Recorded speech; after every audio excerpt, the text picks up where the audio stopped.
رمضان ولا لسه؟ والله لسه. لسه؟ والله النهارده نص رمضان.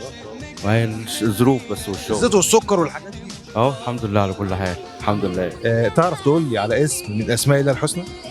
الرحمن الرحيم الملك القدوس السلام المهيمن. الله عليك. الله يكرمك يا رب. دي شنطه رمضان من سيسو. الله يخليك يا فندم. معانا سؤالين للجمهور اسالهم لك ولا نسيبنا مننا للجمهور؟ اتفضل. سؤالنا للجمهور ولو انت عارف الاجابه تقول لنا عليه. عايزين نعرف ما هو اسم اول سوره قرانيه نزلت على سيدنا محمد عليه الصلاه والسلام. اسم اقرا السوره. اقرا. اقرا باسم ربك الذي خلق. واحنا بقى سؤالنا للجمهور عايزين اسم السوره. سيب الجمهور يجاوب. ماشي يا فندم، ماشي يا فندم. عايزين برضو نعرف ما هو اسم الدابة التي ركبها سيدنا محمد عليه الصلاة والسلام ليلة الإسراء والمعراج. لا مش عارف. سيب الجمهور يجاوب في الكومنتات. الله يخليك يا فندم. شكرا ليك، كل سنة طيب. صحة وسلام. كل سنة طيب يا عم. انت صايم ولا فاضي؟ صايم؟ انت صايم ازاي يعني؟ انت بتضحك عليا. بتضحك عليا؟ صايم ولا فاطر؟ فاطر؟ ايوه بقى كده قال الحقيقة كده. كل سنة طيب يا ايه؟ تفرح بيه كده يا رب ورمضان كريم عليك. ربنا يكرمك يا رب. كل سنة طيب. وانت طيب. صايم ولا زي السنة اللي فاتت؟ لا الحمد لله صايم طبعا. كل سنة طيب. وانت طيب يا حبيبي. عاملين سؤال كده هسأله لك كده ما اعرفش معلوماتك هتبقى عاملة ازاي. تمام. عايزك تقول لي على اسم من اسماء الله الحسنى. الرحمن الرحيم الملك القدوس السلام المؤمن المهيمن العزيز الجبار المتكبر الهرس. لا ايه بتقول لي دي اسماء الله الحسنى. الحمد لله. الله يسترك ويبارك لك ويبارك لنا في عمرك. جبت حاجه رمضان ولا لسه؟ لسه ما جبتش حاجه. لسه والله. ما دام قلت على اسم الاسماء الله الحسنى يبقى ليك حاجه. ربنا يبارك لك ويزيدك.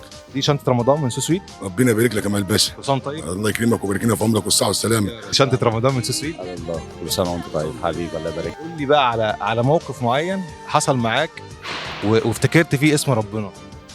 في مواقف رزق ياما الحمد لله. ربنا ياما كل واحد بيت بالليل ويرزقه ربنا تاني يوم، فالحمد لله ربنا بيسهل حال. ما هي اول سوره قرانيه نزلت على سيدنا محمد عليه الصلاه والسلام؟ اقرا باسم ربك الذي خلق، خلق الانسان من علق. اقرا وربك الاكرم الذي علم بالقلم. لان نزلت على سيدنا محمد في اول حاجه نزل، اول قران نزل على سيدنا محمد. الله ينور. بس والله ما فاكر السوره دي بالظبط. سؤالنا للجمهور عايزين نعرف ما هي اسم اول سوره قرانيه نزلت على سيدنا محمد عليه الصلاه والسلام. وكان في كمان سؤال للجمهور عشان احنا انتقينا على الجمهور النهارده. عايزين نعرف ما هو اسم الدابه التي ركبها سيدنا محمد عليه الصلاه والسلام ليله الاسراء. اسمك ايه؟ سلام. جوز عم سلامه ولا لا لسه والله. عايز وربنا ما اذنش يعني الحمد لله. لسه ربنا معاك؟ تشتغل ولا؟ بشتغل. شغال ايه؟ بشتغل في مكتب بالصفا هنا للعقارات. حاجه موجوده؟ ايوه. حاجه عايشه؟ لا الحمد لله. أيوة. ربنا يهديها الصحه. جبت لها هديه عيد الام السنه دي ولا لسه؟ ليها فتره كده ما جبتهاش عشان بعيد عن البلد يعني. انت لسه ما جبتش؟ لا لسه انا عن نفسي لسه. طيب ايه رايك احنا هنديك هديه عيد الام تديها لها منك ليه؟